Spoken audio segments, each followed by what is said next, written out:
hasil usaha terbagi menjadi dua komponen, yaitu komponen hasil yang dapat langsung dirasakan oleh kita dan komponen hasil yang tidak langsung dirasakan oleh kita. Komponen kedua inilah yang oleh para ahli sering disebut tabungan energi. Contohnya tadi, jumlah usaha kita berapa tadi? Hasil usaha kita berapa? Maka kita punya tabungan energi berapa? Yang namanya tabungan energi disimpan di mana? Alam. Kalau saya punya uang, saya simpan di mana? Maka kalau saya punya uang di bank, suatu saat saya datang di sini, Pak, ada Pak Jamil mau ngambil tabungan, bukunya mana? Ini. Dilihat saldonya cukup, dikasih nggak? Saya nggak pernah nabung ke bank, saya datang di sini, Pak, ada Pak Jamil mau ngambil tabungan, bukunya mana? Nggak ada. Pernah nabung nggak? Enggak. Dikasih nggak? Capek deh. Nggak pernah nabung mau? Begitu juga kalau kita nggak pernah punya tabungan, kebaikan suatu saat rumah tangga kita berdoa, berdatangan kita berdoa, ya Tuhan, damaikan keluargaku ya Tuhan, damaikan keluargaku ya Tuhan. Kok nggak damai-damai? Berarti kita harus introspeksi. Jangan-jangan kita dengarkan dulu.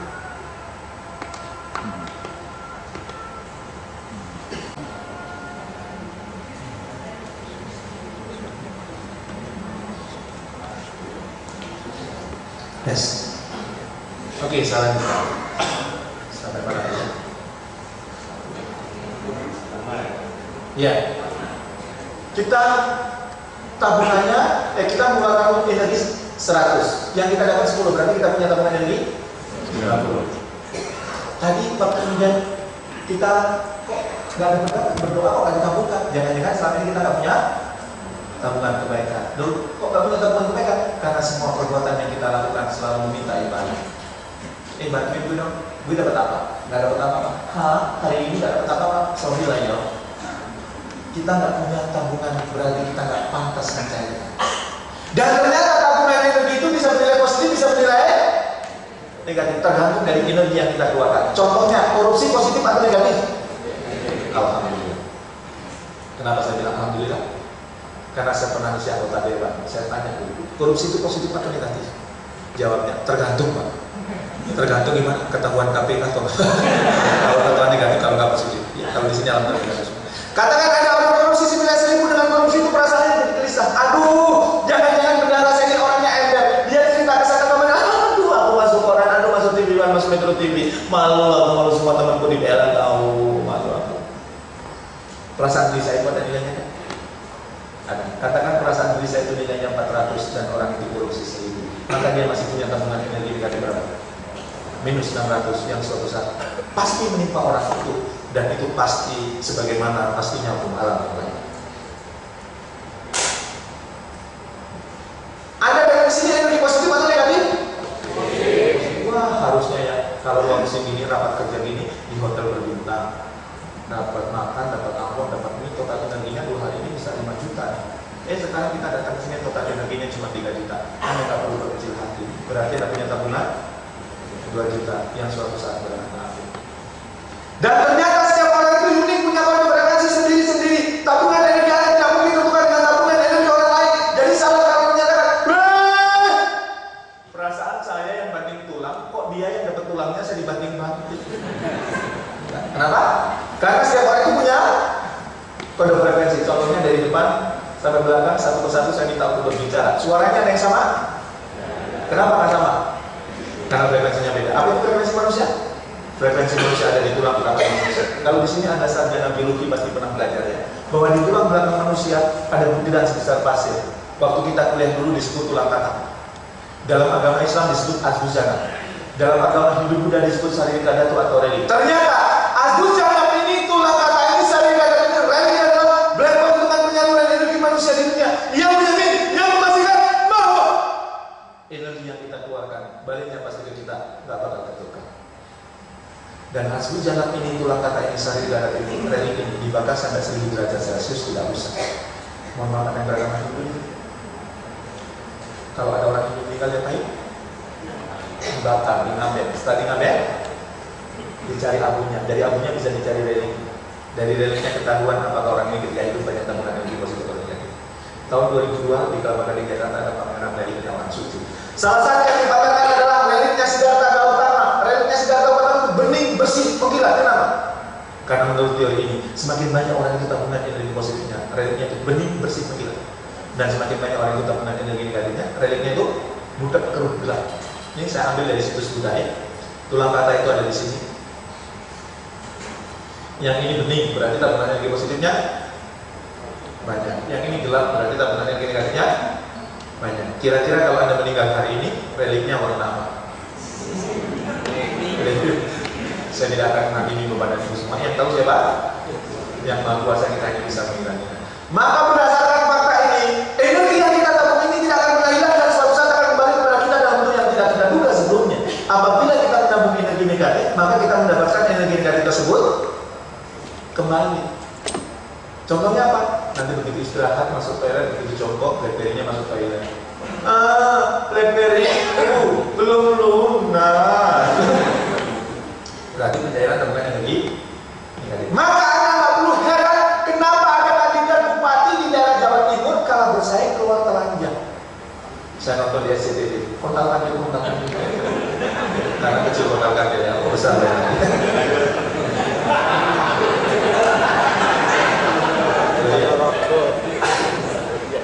Begitu saya nonton beritanya, kayaknya saya pernah dengar nama orang ini deh. Kayaknya saya buka internet, saya ketik di Google. Oh, orang ini orang sering kami diskusikan. Saya kebetulan sejak tahun 2002 rajin ke Hongkong. Kami ngelatih TKI di sana supaya punya bisnis, supaya ngelola uangnya benar, supaya nggak jadi TKI lagi, supaya pulang mandiri. Ya. Ternyata orang ini punya bisnis PJTKI. Dia kirim TKI ke Hongkong. Di Hongkong waktu itu TKI gajinya 4 juta sebulan. 3 juta diambil sama dia, 1 jutanya dikasih ke TKI-nya selama 2 tahun. Maka dibalas oleh alam sempurna sebagaimana hukum alam. Apabila kita menabung energi positif, maka kita mendapatkan energi positif tersebut kembali. Tiba-tiba dapat bonus, tiba-tiba jabatan naik. Rumah tangga yang dulu berantakan sekarang kita pulang disambut, papa pulang, papa pulang. Padahal dulu kalau kita pulang, papa pulang. Kenapa sih bapak nggak kos aja di mes? Ya. Nyaman Pak. Ini mohon maaf yang di mes ya. Masjid.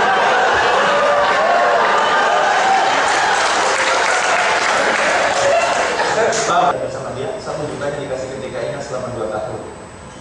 Maka dibalas oleh alam sempurna sebagaimana hukum alam.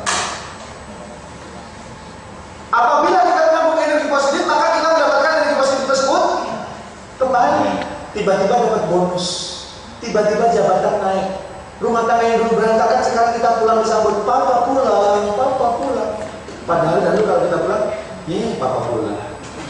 Kenapa sih bapak nggak kos aja di mes? Ya. Nyaman Pak.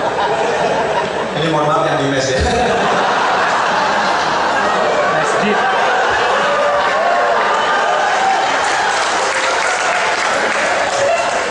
Bapak kalau pulang pas gajiannya Pak, kalau pulang kerempet, sekarang kita pulang disambut, berarti pencairan tabungan energi positif. Energi positif balik positif, energi negatif balik negatif, dan itu pasti sebagaimana pastinya pengalaman. Apa kabar Anda siang ini? Sukses. Nah ya, dikit lagi ya. Hukum alam itu banyak, ada hukum Archimedes, ada hukum asal, ada hukum kausalitas. Hukum kausalitas itu apa? Saya berbuat baik dengan mohon maaf. Pak Sudarno, balasannya dari Pak Sudarno. Ini namanya hukum kausalitas. Saya berbuat buruk dengan Pak Tato, balasannya dari Pak Tato. Ini namanya hukum kausalitas. Nah, saya ingin menanyakan sebuah video, kalau Anda simak, ini lebih dekat ke hukum kekeliruan energi atau hukum kausalitas. Mari kita simak video berikut.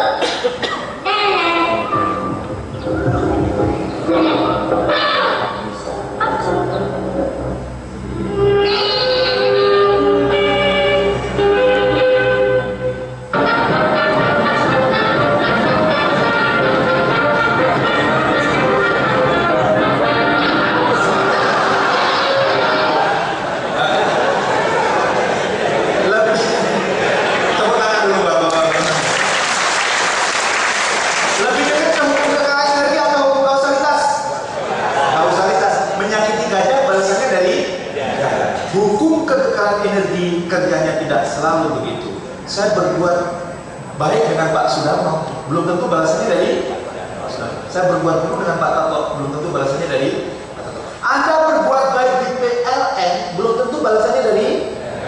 Begitu juga sebaliknya, Anda berbuat buruk di PLN, belum tentu balasannya dari PLN. Dari mana? Boleh jadi setelah pensiun, uang pensiunnya dipakai modal usaha, usahanya bangkrut.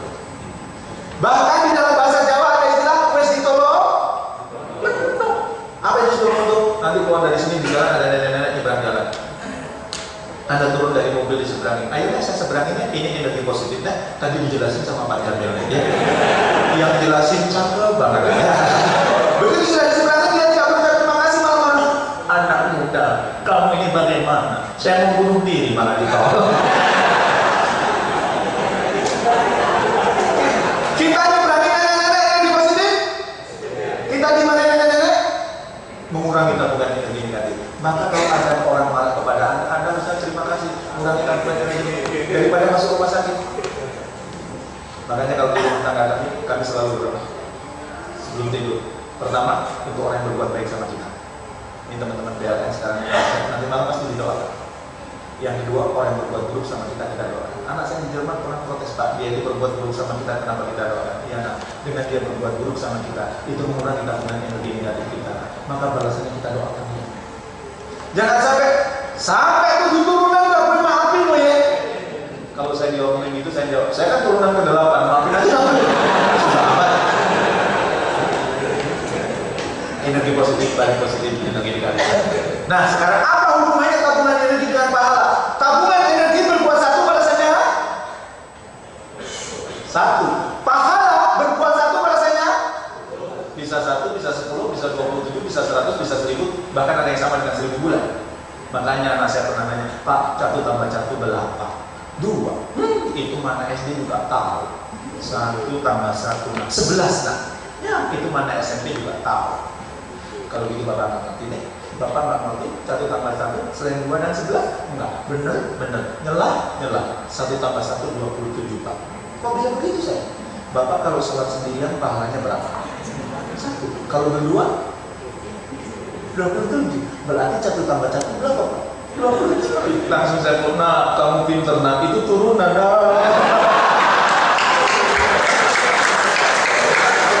Langsung dia lepaskan pelukannya, iya turunan mama. Tabungan energi balasannya sempurna di mana? Di dunia. Pahala? Akhirat atas dalam kehidupan dunia. Maka setelah belajar teori ini Anda tak perlu heran, kenapa itu ada orang ateis yang tidak mengenal Tuhan. Kok hidupnya lebih bahagia dibanding saya? Iya, dia ateis tidak mengenal Tuhan, tapi tabungan energi positifnya jauh lebih besar dibandingkan kita. Di dunia dijamin dia lebih bahagia. Tapi ingat, di dunia Bapak sekarang gimana pertanyaannya Pak? Supaya satu tabungan energi dapat pahala dapat gampang. Pulang dari sini, lakukan semua perbuatan atas dasar pengabdian kepada Yang Maha Kuasa. Kalau dalam bahasa ilmiahnya, lakukan perbuatan dengan kerangka kejelasan spiritual. Dalam bahasa agamanya, lakukan perbuatan atas dasar ibadah kepada Yang Maha Kuasa. Tabungan energi dapat, pahala dapat. Contohnya, ibu-ibu yang sudah menikah masih? Yang sudah menikah? Belum pada menikah ya? Ibu sudah?